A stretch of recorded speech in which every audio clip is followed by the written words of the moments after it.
Las noticias de migrantes latinoamericanos buscando el sueño americano de cruzar hacia Estados Unidos en busca de una vida mejor suele estar en el centro de las noticias a nivel mundial.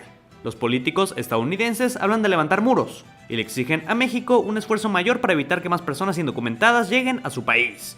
Sin embargo, hoy en día está creciendo a niveles escandalosos un movimiento en sentido contrario, ya que cada vez más estadounidenses están buscando el sueño mexicano. Esto es una realidad. Cada vez más ciudadanos estadounidenses están abandonando su país para buscar mejores oportunidades en México, un país al que históricamente siempre lo han tenido con el estigma de ser más pobre, más inseguro y con menor calidad de vida. Pero todo esto tiene una razón, y si crees conocerla, te invito a escribirla en la cajita de comentarios. Pero como siempre, aquí también te la explicaré. Según los datos de la Secretaría de Gobernación, en el año 2022, un total de 11.518 estadounidenses recibieron una tarjeta de residente temporal en México. Y si nos vamos a años atrás, podemos ver que la cifra ha ido aumentando, ya que en el 2021 se contabilizaron 9.086, en el 2020, el año de la pandemia, 5.393, y en el 2019, 6.564. En otras palabras, de 2020 a 2022, la cifra estuvo cerca de duplicarse. Y si hablamos de extranjeros en general, las cifras oficiales también muestran un aumento en la cantidad de extranjeros habilitados como residentes temporales, ya que en el 2020 eran unos 35.000, y en el 2022 fueron cerca de 59.000.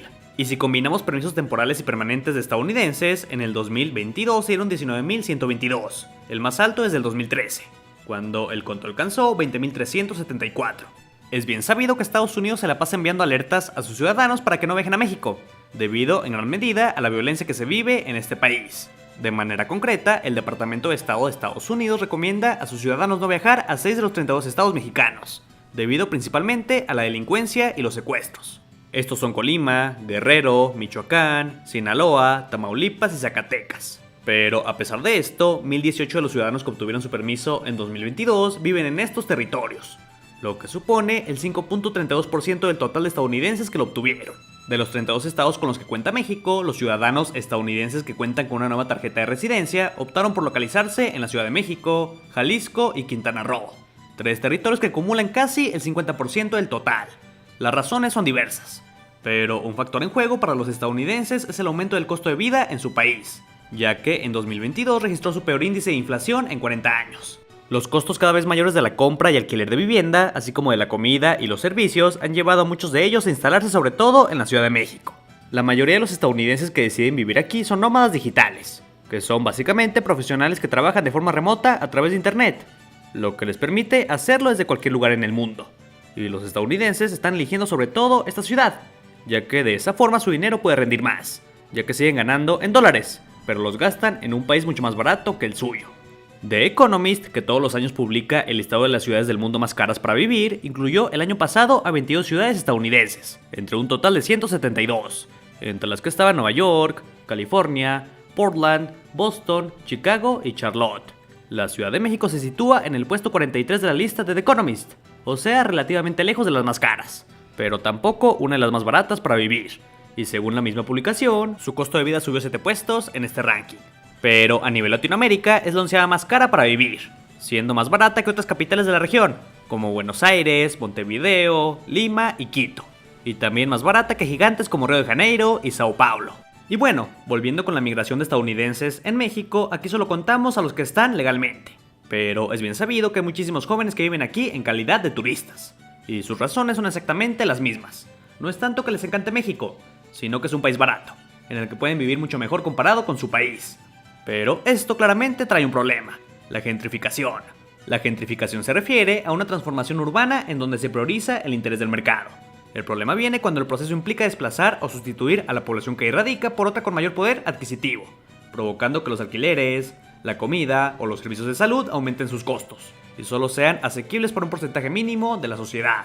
El cambio es negocio para los estadounidenses, que llegan con su moneda fuerte, pero no para los locales, ya que a pesar de que la llegada de los habitantes con poder adquisitivo alto supone una inyección para la economía, también provoca un encarecimiento de los precios de las viviendas, debido a la demanda de los extranjeros. La casi escasa, si no es que nula revisión de las autoridades mexicanas a migrantes de Estados Unidos y el fortalecimiento del home office en épocas de pandemia incentivaron el asentamiento de estadounidenses en México, con trabajos remotos que, como ya te lo mencioné, son pagados en dólares. Como puedes ver, la gentrificación es un fenómeno social, económico y urbano en el que las personas con mayor poder adquisitivo desplazan habitantes locales de sus barrios de origen.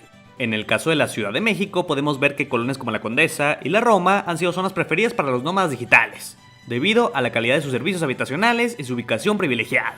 Pero la gentrificación en la colonia Roma ha ocasionado un aumento en los precios del alquiler y una gran demanda de viviendas en renta por parte de los nuevos residentes extranjeros, principalmente estadounidenses. Pero aquí viene otro dato durísimo. Según datos de la Secretaría de Turismo, aproximadamente 9.7 millones de ciudadanos estadounidenses han llegado como visitantes de enero a septiembre del 2022. Sin embargo, las autoridades mexicanas desconocen cuántos de estos permanecen en el país trabajando como nómadas digitales, una práctica técnicamente prohibida e irregular, pero que nos está revisando. A diferencia de los mexicanos en Estados Unidos, los estadounidenses pueden trabajar en México hasta por 6 meses consecutivos con sus visas de turista, siempre y cuando se les pague en el extranjero. Y aunque técnicamente no está permitido, muchos optan por regresar a Estados Unidos por un breve periodo, y luego regresar a México y renovar su periodo de 6 meses en el país, y así seguir trabajando.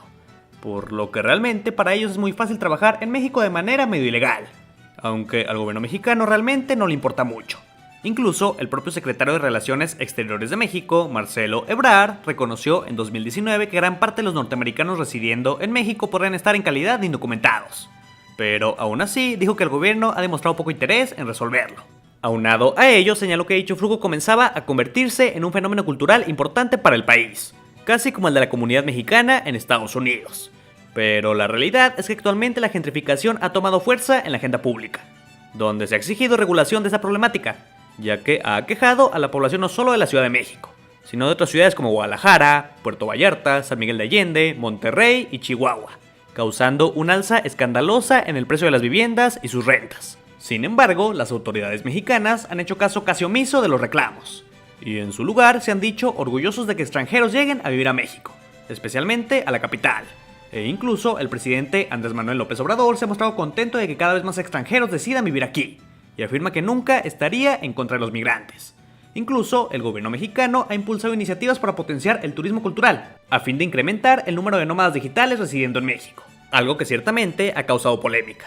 Un ejemplo es que el gobierno de la Ciudad de México anunció una alianza con Airbnb y la oficina de la UNESCO en el país, para promover a la capital como destino para trabajadores remotos. La jefa de gobierno, Claudia Sheinbaum, dijo que los beneficios económicos de la afluencia llegarían a comunidades más allá de los centros turísticos tradicionales. Pero por su parte, los grupos de derechos de los inquilinos exigieron que se regulara a la empresa de alquiler de viviendas, y tomaron la propuesta como agresiva.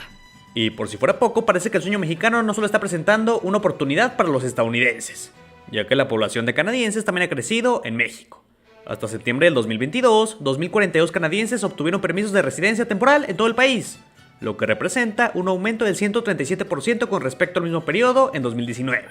Por lo que el sueño mexicano es una realidad, pero solo para personas que vivan en un país económicamente más fuerte que este, ya que se aprovechan de su sueldo dolarizado para gastarlo y hacer que rinda más en un país mucho más barato como México. Pero como lo dije hasta el cansancio, es una práctica que afecta al mexicano de la clase media, porque esto solo está provocando que todo empiece a estar más caro, y que el dinero les deje de alcanzar.